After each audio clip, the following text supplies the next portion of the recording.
Hello again, everyone. Thank you so much for joining me this Saturday. I'm Frederica Whitfield. All right, we begin this hour with our breaking news. Vice President Kamala Harris has accepted an invitation from CNN to debate former President Trump on October 23rd. This would be their second meeting on a public debate stage and would take place in the final few weeks of the campaign. After initially rejecting a second debate with Harris following his September 10th showdown with her in Philadelphia last week, Trump suggested he might be open to another debate, saying, I'm quoting him, maybe if I got in the right mood, end quote. The CNN debate would mirror the June debate between Biden and Trump, with a similar format in which Trump, and this time Harris, would field moderators' questions for 90 minutes without a live studio audience, and it would take place at the network's studios in Atlanta.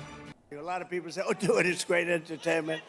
I've already done two. The problem with another debate is that it's just too late. Voting has already started. She's done one debate, I've done two. It's too late to do another. I'd love to in many ways, but it's too late. The voting is cast. The voters are out there immediately. So let's turn now to our panel. CNN senior political commentator and former senior advisor to President George W. Bush, Scott Jennings, and CNN political commentator and former senior advisor for the Hillary Clinton 2016 campaign, Karen Finney. Good to see both of you on this Saturday night. Scott, let's start first with you. Let's talk about this potential debate. Do you think that the former president should reconsider this invitation, or do you think it's the right call for him to not do any additional debates? Well, first of all, I should say I do have great confidence that CNN would put on a good debate. So we'll start there. We did a great one in Atlanta. Number two, I have been skeptical about whether he should do another debate. I had thought maybe not. You know, he's done 7. Take the Biden one out from the summer, and the other 6. The snap polls have always judged him. This goes back to 2016, not to have won the debate, even though it didn't keep him from beating Hillary Clinton. He did lose 3 to her. So I've just wondered, what are you going to get out of this? And is it worth your time when you're running a campaign? And he's right, that late, you know, I'm not sure it would make a huge difference. You know, when you're using your time, you're asking yourself, am I getting something positive? And I just don't know that there is anything to get. So I think he's probably making the right call here. And Karen, for her part, Vice President Harris seems very keen to have another debate. Her and her team very happy with how the last one went. What do you think? Look, I think any opportunity to have such a direct contrast between the former president and our vice president is a win for the vice president. She did very well during the debate.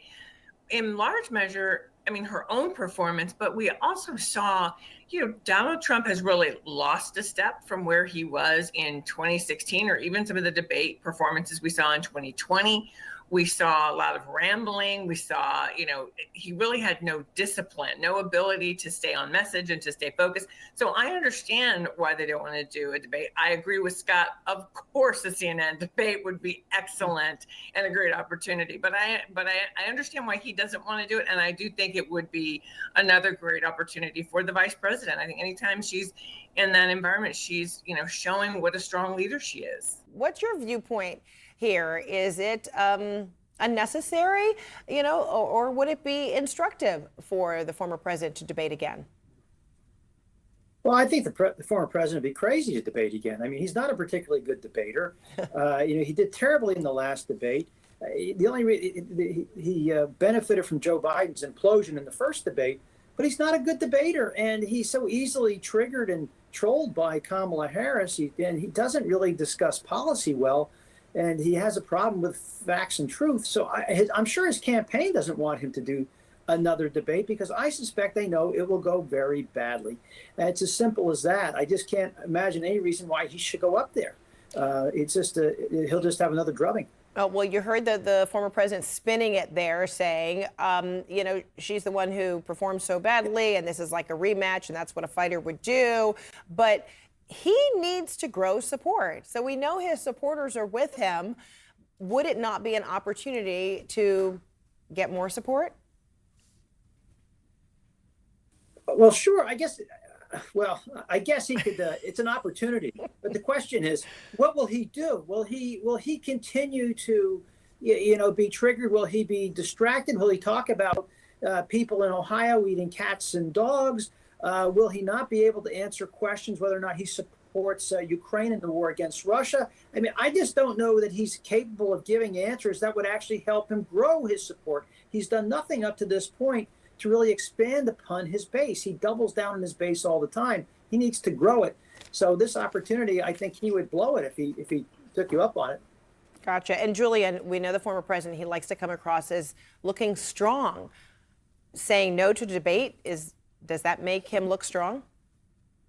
Well, no. I mean, he will spin it the way he's spinning it to act as if he's defending himself. He's under attack, which is his traditional rhetoric, but does make him look, for many voters, I'm sure, scared. I think many people will see it the way the congressman just described it.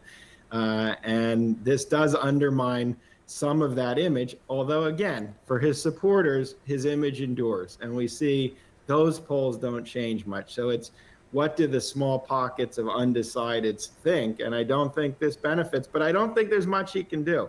I think he knows enough to know the odds are this could go very poorly for him. And he knows, I think, despite the rhetoric, that last debate was not a good TV performance, which is something he does measure. Brian Stelter, let's bring you in. Good to see you, Brian. Welcome back on the weekends with me. So how do you assess this? I mean, Harris and her campaign have said yes to CNN's invitation, and saying this publicly and first, I'd say that's a big nudge, challenge. I mean, kind of goading Trump into, are you willing to do this too?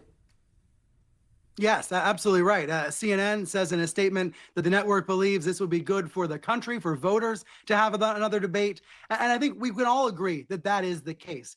Think about the two debates we've seen so far this year. Both were hugely successful in terms of informing the American people. We learned a lot about Biden and Trump in June, and we learned a lot about Trump and Harris just a few weeks ago. So here now we look forward to the next few weeks. The only debate currently scheduled is the vice presidential debate. That's between Walz and J.D. Vance, Tim Walz and J.D. Vance, October 1st. We knew the Harris campaign didn't want to debate again until the VP debate. But I think here's the interesting thing, Fred. Is the VP debate really going to be the last word? It probably shouldn't be the last word. Historically, it never has been. Historically, there's been a VP debate and then another presidential debate. So I think that might be the logic or the calculus that is at play here as CNN formally proposes this debate and as Harris accepts it. Furthermore, Jen O'Malley Dillon, the Harris campaign chair, she said in a statement a few minutes ago, it would be unprecedented in modern history for there to just be one general election debate between the two candidates. She said Trump should have no problem participating because, quote, it's the same format and setup as the CNN debate he attended in June. Interesting. And even with this truncated, political season now with these two, it would be remarkable. But then what will it say, Brian, if the former president says no? We remember his all caps post on Truth Social saying there will not be a third debate. We also know that we can't take him at his word historically, given that he has often changed his mind about many topics, from policies to whether he'll debate again.